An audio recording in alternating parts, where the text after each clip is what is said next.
Alec, if you want to set it up. Yes. Yep. Perfect. Yeah, I can do that because I have a couple things I want to share. And like I had mentioned before, I won't go into all it again, the health issues I've had last 7 years, just dealing with cancer, dealing with mini strokes, TIA strokes, and countless grand mal seizures. Still battling with that and still fighting with that. But over the last 2 months, things have gotten much better. I have a couple disorders I'll probably have to be dealing with for the rest of my life. I'm just trying to navigate that, and hopefully those will continue to improve as well. But not a day goes by, certainly not a week goes by where I am not thankful for this business and the fact that I made decisions going back when I first got securities license 13 years ago. Actually, no, it would have been 12 years ago now. So from the very beginning, I was taking trails. I was doing a lot of advisory business, not a lot of upfront commission on annuities, not a lot of A-share mutual funds, just getting trails on pretty much everything that I was doing. And that has paid off massive dividends for me going through these health issues because I know my corporate overhead, my personal overhead, all of that is covered every single year, whether I work or not. So just having that freedom, knowing that I don't have this pressure of like, man, am I going to lose my house? Man, am I not going to be able to pay for this? Because the job I had before this, I was standing on a concrete floor for 10 hours a day, 4 or 5 days a week, making parts in a machine shop. I would not have been able to keep that job with my health issues, and I don't know what we would have done. We would found a way to make it work, but I just am so blessed to have the financial freedom that I have. And one of my favorite things to tell people, because they'll ask me, "What did you make, your first year in the business or your second year in the business?" And I love saying, and it's the truth, I have no idea because I'm still getting paid on it.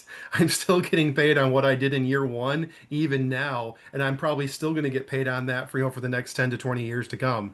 So it's just a very powerful thing to be able to tell people when they ask me that. And so I'm just very blessed. And another thing I want to mention too, Tyson mentioned his trip last week. Our family is going to be going on our dream vacation at the end of January next year. We're going to be going to New Zealand. Let me see if I can share my screen here. I'll just share it, and then I will go over to here. So can you guys see my screen okay? Okay, good. All right, so we are going to New Zealand. We're going to be spending almost 3 weeks there.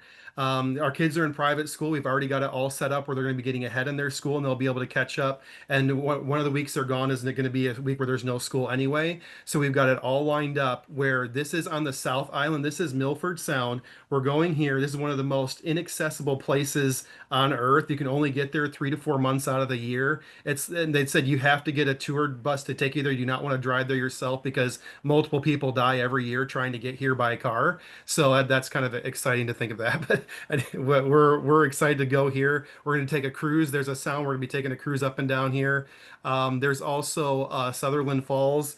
This stuff only exists in New Zealand, and we're going to be able to see places like this is only accessible via helicopter. This is a lake up in a mountain, and the waterfall comes down the side of the mountain. It's just absolutely beautiful. If any of you guys are into Lord of the Rings, we're going to do a lot of the Lord of the Rings stuff, a lot of the Lord of the Rings tour when we're out there. So I'm really looking forward to that. So yeah, I won't spend too much time on that, but all of this is possible. We're able to pay for this with cash, not going into debt for any of this because we've been saving for this for a couple years, and we don't, even though we're gone 3 weeks, I don't have to worry about missing two paychecks from my job because I'm getting paid on all my advisory business, all the business I've done. The money's flowing in whether I'm in the office or not. So being able to do things like this is awesome. We only have our boys at home for 2 more years and they'll be in college. So we're going to be empty nesters in a couple years. Hard to believe the time has flown by that quickly. So we want to make sure that we can do a huge trip like this as a family while we still got them at home. So I just wanted to share that real quick, just a testimonial there. And then I wanted to go over three different case studies. I don't really have like any visuals or anything prepared for this, but I know we talked last week. I think it might have been you, Ryan, or somebody that mentioned I'd like to do some case studies. So there's three different cases that I've done recently that I wanted to share with you all. And the second and the third one I'll probably want some input on. But just to give you a little bit of information about the first guy, it's a foreign missionary. He's a missionary in Mexico, and he's been my client for about 11 years now. So shortly after I got into the business, he became a client of mine.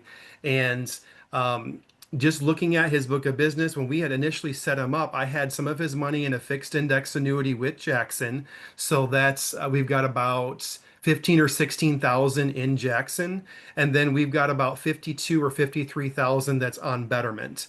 So if you look at that broken down, he's got about 70,000 total. I'm getting paid nothing on the FIA, and I'm getting a very small trail on Betterment. So not only can I get the client in a much better situation by consolidating these Roth IRAs and moving him to FMAX, he's going to have a much better growth opportunity with the FMAX moderate aggressive portfolio I set up for him, but I'll also be getting paid on this business again. So instead of making the 0.35 or whatever it is on Betterment, it'll be 1.25. And that, I mean, that's up for you guys to structure how you want. You may be at one, you may be at 1.1, you may be at 1.25. I'm kind of going with the Tyson approach where I am going to be at 1.25 for my smaller accounts because I have to do annual reviews. I have to service that account and that client just like I would, a $1.5 million account. So it's a good way for us to get compensated for what we're doing for our clients. So that's something that I'm excited about, and I would just encourage you guys to look for dead money. Um, I don't know if that's the right term to use, but look for dead money on the books. Those of you who have been in the business for 5 years or longer, take a look at what you have with your annuity business. If you have annuities that are free of surrender charge that are just kind of stagnant, or if you've got money like with Betterment, obviously we have no choice. Sounds like we got to start really mass migrating over our Betterment assets over to FMAX, which is a good thing for clients and for us. So we'll be working on that as well. But yeah, keep an eye out for those old accounts. Maybe there was like somebody has money in a 401k, and last time you looked at it, they were 58 years old, and now they're 62. Now they can move that money over. You can do either an in-service rollover, or you can roll it over if they have a different job. Just be on the lookout for assets that we can help clients manage, and get them positioned for retirement. So that's just a quick case study. The second case study here, I'll take a little more time on the next two, and I'd like some feedback on this one. This is a gentleman. He's 54 years old. He's single, no kids, no girlfriend, no partner, nothing like that. He's just 100% single, no kids. He is 50% owner of an interior design company. So I know him because I'm actually managing the 401k for his company. So he reached out to me and he said he loves to educate himself on financial things. So he's on YouTube all the time educating himself. The problem with that is you get 10 different videos and five of them conflict with the other five, and you just get some conflicting information when you do your own research. So he's coming to me and he says, hey, can I work with you? Can I just give you $1,000 or $1,500, whatever you charge, and then you just tell me where to put my money? Because that way I don't have to pay. You don't pay an advisory fee. You don't want to pay commission, anything like that. And I'm sure some of you guys have had people that have come to you like that. I just wanted to put that out there before I get into what we did. Obviously, I'm already managing his 401k plan, his 401k account, so I am getting compensated by him being my client.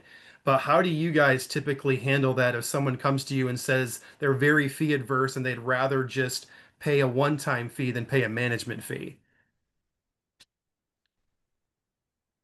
Any thoughts?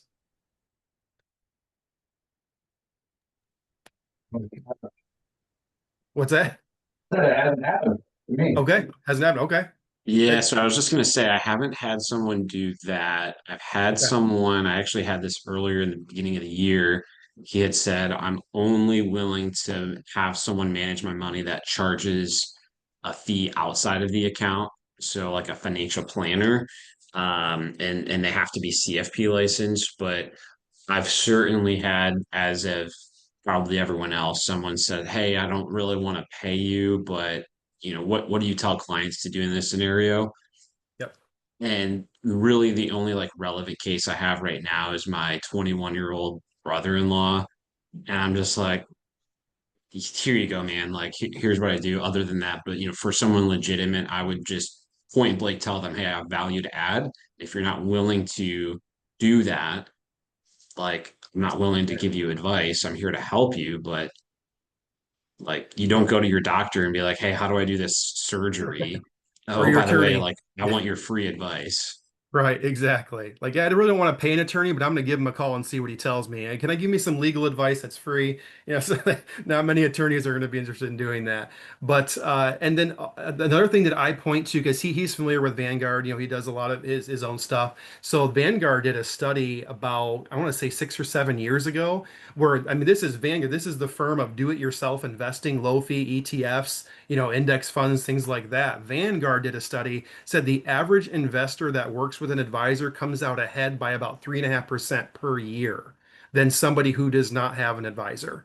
So I would, if you guys do not have that study like in a PDF or brought up, that's nice to have. Hey, if it never comes up, great, but that's something to reference if that does come up. And I'll be honest, I don't think I have a single client in which I have not paid for myself, even by taking an advisory trail or an annuity commission or whatever the situation might be. And a lot of that what went into the Vanguard metrics was we're helping our clients from making dumb decisions. When the markets are going down in 2022, keep dumping in money into your IRAs. Don't stop doing that. Dollar cost averaging is fantastic, regardless of what direction the markets are in. Helping people stay invested when things aren't great. Helping people from getting too greedy. Like I'll have people that you know they want to do like a get rich quick type of investment type of scheme.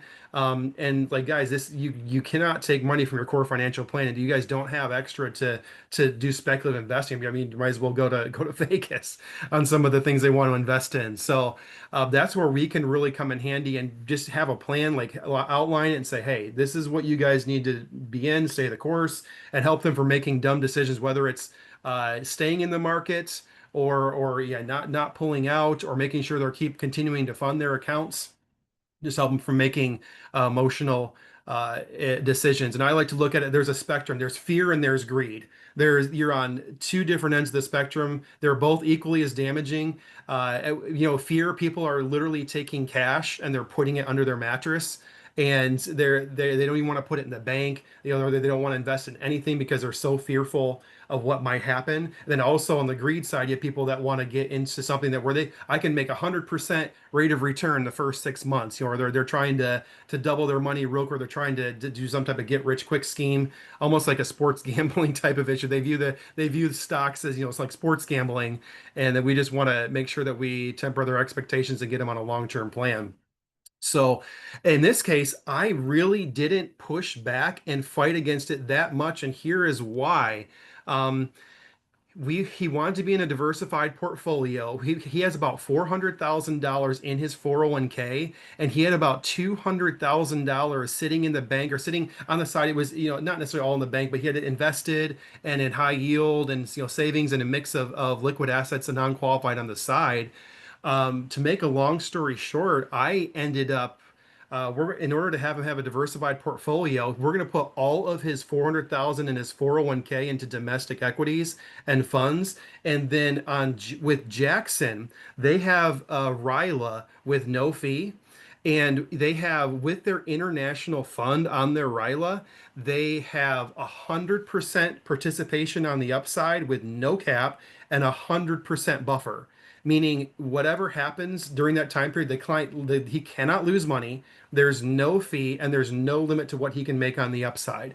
So if you look at his overall portfolio, we're going to end up taking his $150,000 and send it to Jackson, and that'll be his international allocation, and then his 400 some thousand is going to be his domestic allocation is how we're going to have that set up for him. He's happy because he's not paying a management fee. I'm still getting paid, which is fantastic, but he's not paying a fee, so he feels like, hey, I took the advice of whatever YouTube video he watched of not paying a fee, and so he's not having to do that, and he doesn't need that money for another 15 years, so that the time horizon is not an issue. So anyway, I guess the takeaway there is know our products and know our solutions, know what we have, because I was able to kind of pivot in that direction, and he absolutely loved it. We're moving over almost all of his liquid capital that he has on the side over into that strategy, and he's still, I mean, his net cash flow is so high. His $50,000 emergency fund is going to keep growing. So that was great for me. I was able to pick up another 150,000, taking a trail on that. That otherwise, if I would not have known how to handle that, I mean, I might have just said, well, I might have, tried to fight him on it. I might have just, let him go. But just knowing that we had that type of option, was great. So that was the second client. Now the third client, this one is a little bit more complicated. So this is another gentleman, once again, a 55-year-old male. It's just interesting how this isn't by design, but most of the clients I've been getting the last 5 years have been between the ages of 50 and 70. And I very rarely get young clients. And I very rarely talk to anybody my age. It's typically people that have assets that need to be managed. And they're either nearing retirement or already in retirement. So this gentleman, I sat down with him, he's 55 and he's like, I want to retire. And it's like, well, you're 55. Typically, you're not looking to retire at 55, or you're not going to be able to retire at 55. Well, come to find out, he has start off no debt. He just has a couple years left on a truck payment. He has $50,000 in savings. He has 35,000 in his current 401k, and he has 1.2 million in his previous employer's 401k. So it's kind of interesting how he has almost all of his assets are in pre-tax accounts. And so he has, on paper, his wife is going to keep working part-time for the next 15, 20 years. She never wants to stop working. She's only in her early 50s. So she's going to keep working. Obviously, he can't draw Social Security till 62. So we're coming up with a plan where I mean, he has plenty of money to pull from with this 1.2 million, but the trick is avoiding the 10% IRS tax penalty on these early distributions. He's been told by his coworkers, his family, they said, you can't retire at 55. You cannot do it. You cannot do it. You can't do this. You have to wait till at least you're 65 or 62 or 59 and a half. And then I have been able to come up with a plan for him to be able to retire, and still avoid the 10% tax penalties. This is another thing I want to put out to you guys. Do you guys know of maybe one or two different ways there are out there where we could get a guy like that to retire and avoid 10% tax penalty on his distributions? Because there actually are a couple different ways. Both of them are options with the way that I have him set up. But I just wanted to poll the audience here. Can you guys think of any type of solution we could have for this type of client? Ryan, go ahead. Conversion comes to mind, but that wouldn't get rid of the 10% penalty. Right. Yep. So the one thing that I have in mind is an IRS code called 72T. Okay. Yep. The other thought would be if we have funds available instead of contributing or whatever, we are pulling from taxable accounts between now and when he would hit 59 and a half. Hmm. Yep. So those are both correct. Another thing I want to mention is what's called the rule of 55. So this is something that I've run into up here with auto workers. So GM auto workers, they'll sometimes have a huge amount of money in their 401k accounts. And so the rule of 55, if they retire if they have a large 401k with the employer that they retire from, they can pull money from that 401k. It's obviously still taxable, but it avoids the 10% penalty. So the problem we're looking at here with him is he's only got like 30,000. He's only been working for this company for about a year and a half, the new company. He was with his previous company for 30 years. So, or yeah, 25, 30 years. So anyway, we have what I've done for him is we're moving over about 250,000 from his old 401k to his new 401k. And then all the rest of the money I'm managing, we moved over to IRAs. So on 52T, Alec, or I'm sorry, 72T, you mentioned that we can do a 72T from his IRA and avoid the tax penalty. So for those of you who aren't familiar with 72T, the way that works is it's like you're taking an early RMD. So it's very inflexible, meaning once you set up that early RMD, let's say we set it up for 5 years to get him past the point where he has a penalty on distributions. He has to take out whatever that amount is per year for those 5 years. He cannot take out more, he cannot take out less. If he ends up breaking that or taking out too much or too little, there are some severe tax penalties in place for doing that. So by me putting him in a position where we can take advantage of 72T or the rule of 55, he has both options available. He has a ton of flexibility. With the rule of 55, he can take out as much or as little as he wants. He's not set to a strict schedule. He can take out 35,000 one year, he can take out 100,000 the next year, he can take out zero the next year. He's not required to take out specific amounts out of that 401k. So the rule of 55 is probably the route we're going to go. Ironically enough, I don't know if you guys run into this, but the cost of healthcare, since obviously he's a long ways away from Medicare, the cost of health insurance is going to play a big part in his retirement decision because if he's going to have to pay 2,000 or 2,500 a month out of pocket, he might want to keep working part-time just to at least have his health insurance covered through his employer.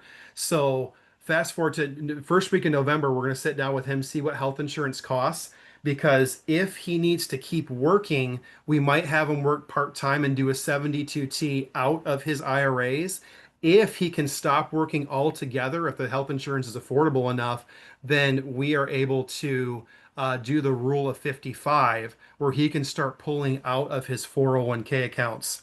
And so that I just thought that was kind of a unique situation. And that's one of the I mean, I cannot tell you how excited he was that he can stop working potentially a lot sooner than what he was told. He's already referred to me two of his coworkers that have also been saving money for a few decades into their 401k. I don't know how much they have yet. I'll be meeting with them in the next 2 or 3 weeks. But they might also have, 500 to a million, 500,000 to a million. We'll just do the same analysis and research for them. But this may be a way for people to be able to retire earlier because all we really need to do is get him to 59 and a half or age 60. Now he's got everything is available without the 10% penalty. And then at age 62, he's able to turn on Social Security. So what another thing that I did, I mentioned I'm moving his money to IRAs. 250,000 of that 1.2 million is going to Allianz. And that Allianz, we have him set up on the income portion or the income platform of Allianz. We obviously don't know what his account value is going to be, but in 7 years, we plan on possibly turning on income and even with just a modest rate of return over 7 years, between the income he can pull from that Allianz account and his Social Security benefits and his wife continue to work part-time, he's going to have plenty of money to cover all of his bills. He's going to be completely debt-free. So all we really need to do, because Allianz will kick in 7 years, he's still going to have another hopefully $1 million liquid that we're pulling from for the next 4 or 5 years, and then from that point beyond there. So just it was really nice to be able to help him because, like I said, he had been told by everyone that he could not retire till at least like age 60 or 62. Like you can't do that. You don't want to pay the tax penalty, you get killed in penalties. So for me, coming up with a way for him to be able to retire early is just an absolute game changer for him. So So, yeah, so David, yeah. I wanted to just confirm that for anyone that maybe goes back and listens to this. So the 72T is essentially, um, that has to come from the client's IRA and it's inflexible and rigid, like you said, correct? Yeah, I think you can pull it from a 401k, but you cannot continue working, I believe. It's a little bit more inflexible on the 401k side. There are some exceptions, but you can always pull it from a traditional IRA. Okay. Yep. But then the rule 55, the source must be the 401k. Yeah, from the company you retired from. So his previous employer, all of his money was with his previous employer. We had to move some of that over to his current employer. So that way now he has 300,000 with his current employer. So now we have plenty of money to get him through the next 5 years if we use the rule of 55. So So that so that rule 55 works while he's still employed. No, he would have to retire. So he's planning on He retiring. would. Yeah, if he retires, so 72T, you can keep working because it's coming from your IRA. Okay. Rule of 55, you have to be considered separated from service. You have to be retired, and you can only pull it from the 401k of the company that you retired from. Got it. Yep. Thank Yep. you. Yep. Yep. So that's the rule of 55. And then I'll be honest, that's only come up maybe, two or three times in my career. There, most of the time we're trying to get people to get enough assets to retire. You're like in the early to mid 60s. Uh, Yeah. don't really run into people that are like, man, I have plenty of money to retire. It's just the age thing that's killing me. So I can't retire too early. So yeah, in this situation, we're able to do that. But I was able to pick up a client. I'm going to be managing about $1 million for this one client just because I was aware that we could do this for him. And I mean, and he'll probably end up referring me. He's already referred me to people that are potentially in the same situation that he is, just because I was able to set that up for him and make him aware of that. So So you mentioned the quarter mil going to a Allianz yep. income. Is he willing to give you the rest of the old 401k on a managed basis? Yes. So what we've actually done is we split it up. So we're going to be doing about a 500,000 on a managed account. So that's that we I'd already moved that over to Folio. This was before, all the Okay. changes came in place. So we are removing about close to a 500,000 there. And then I'm also doing 250,000 in just an accumulation vehicle with Jackson, just with their RILA with no fee. So we're not going to have to touch that part of the money for a while. So I just like having the no fee and having really really large upside with having that buffer. So we've definitely got his money in three different places is kind of how I structured that. So So that's important. So product diversification yep. is something that until you actually run into the situation, you would never have, you know, you would never know how to structure that, right? I know you and I understand, the concept behind product diversification, but for a brand new person, you basically have a managed account focused on accumulation, a Jackson account focused on accumulation, but again, you're averaging out a lower net fee because of that account being cost free. Right. And then you've got the income play with Allianz. So, man, that's a lot to unpack, but that makes it a lot of sense from just a product diversification standpoint. Yep. And I'm just thinking of it in phases. Like we have a 4-year phase where we've got to get him to 59 and a half. Then everything becomes non-penalized. We'll move over whatever. If we end up using the rule of 55, we'll take whatever's in his old 401k and move it over to F max or move it over to advisory. Mhm. Because advisory is the core part of this. That's going to be where he has his nest egg. That's where you have the bulk of his assets. And then you have kind of like your satellite strategies would be the two different annuities with the income option on the one. So, yep. So that's where I have it set up. So we were going to have plenty of liquid on his 401k to get him through to 59 and a half. Then everything is liquid. Then we only have a 2-year window where Social Security and Allianz we can kick in. If Social Security and his wife's income is enough, we might just take some small distributions from his IRAs and let Allianz continue to climb. Because if I think we've already done a training on this, but every year you wait on Allianz, your income ratio just keeps going up and up every single year. If we absolutely have to turn it on, we will, no problem. We'll just do increasing income so his income can keep going up. But if we're able to delay it, we can. This I love having the flexibility too. So we can wait for 10 years, 15 years, 20 years to turn on income, or we can turn it on at 62 with Social Security. So he's pretty much, I wouldn't want to say bulletproof, but he's pretty well protected with how we have everything set up and pretty well set up where he's going to be able to retire comfortably here, hopefully in January. So, That's awesome. yep, That's yep, I always, hear these case studies and I weave this into some of my conversations with clients who are, nearing retirement. And I tell them statistically, when we look at mountain climbers, more of them die during the descent than they do the ascent. yeah, it's true. That's absolutely true. And And what you put together there is, yeah, that's incredible when you think about just making sure that he can descend this mountain. yep. Yep, exactly. He's done a great job of accumulating.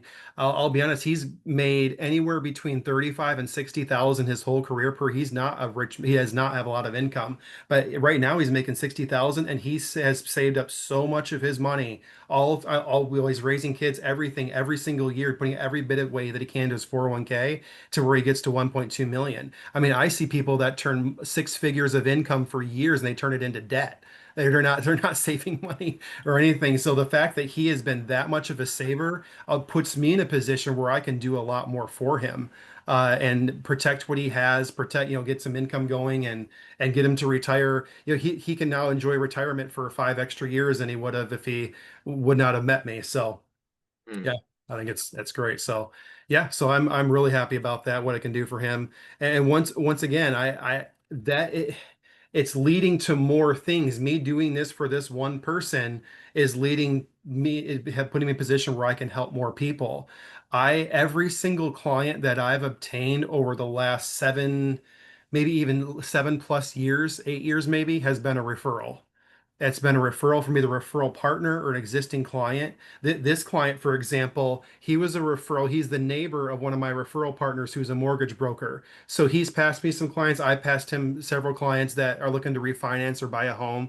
So he immediately thought of me when his neighbor asked him, he was complaining that he couldn't retire. So he then sends me his neighbor. And then he was blown away by what I was able to set up for him. So now he's referring more people to me and it just can just multiply from there. So when you really start doing right by clients, the multiplication you can have in opportunities by getting referrals is unbelievable. And not only doing right, but I mean, again, I'm thinking of newer people who this might sound like way over their head, but at the end of the day, you just educated this guy about some rules and concepts that he didn't Yep. know before. Yep, exactly. And showing him how because he saved so much money over the last 30 years, he can retire really before 55. We ran the numbers. I mean, we don't need much of a rate of return at all for this plan to work. So yeah, it's a game changer for him and his family. He has kids and what daughter in college right now. He wants to travel. He wants to go. He loves coaching baseball. He loves umpiring. He wants to go to Texas, New Mexico, and Arizona in the winter and go umpire. So he's wanting to do all that stuff. Now he's completely free to do that. So yeah, we're just we got him set up in a good spot. So yeah, so that's really. Do you guys have any question? Any of those three? I know it wasn't a whole lot, but I just wanted to go over those three different ideas, and hopefully, that'll at least give you some info if you run into those types of situations in the future. That'll trigger your memory from what you learned today. Hopefully. Joe looks blown Yep. away, just blown away. Absolutely. All right. Well, I know. Yeah, it's 12:30. We can cut it Wrapping my now. head around all of it. Yeah, there's a lot going on. Yeah.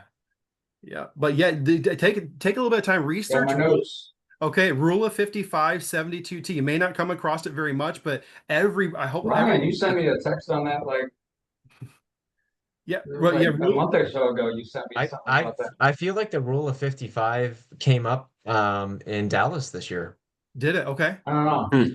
I, You sent me I'm something. You sent me an article on it like a month ago or so. as soon as you mention that, I feel like I've heard that in the past 6 or 7 months. Okay. I'm curious, is the rule of 55 and 72D different? Yes. Okay. This is different. Yeah, 72T is more like an RMD, like you have a minimum 5 year window where the RMD very inflexible. And I don't want to get lost in the weeds here. You guys can look up how it works, but there's three different ways you can take it. But basically you take it over 5 years. Let's say it's $2,000 a month. You have to keep taking that $2,000 a month. If you want to stop it, you can't. If you want more, you can't. It's very Yeah. inflexible. The way that helps is you can keep working and still take that money without the 10% penalty. Mm. Okay, so to be honest, probably most people wouldn't take the income if they keep working because they don't want to pay the taxes on it. But in some cases, it can help people maybe go part-time sooner. So if they have enough money to work with. The rule of 55, completely flexible. Take as much as you want, as little as you want, as long as you don't run out of money. Yeah, that's the direction we're trending with this client is to go that route. If we don't, I'm going to be taking his 401k, moving it to an IRA, and then I'll be managing the whole thing. But I'm guessing I just want to make sure he's in position where he can take advantage of that, if that's the route that we go. Yeah. So it just a real life example of how these things that may not come up very often, but just knowing how they work can make a huge difference for somebody and help you pick up a client and pick up some assets. So, yep. Yeah. All right. All right, I'll stop recording here. Okay. Very good.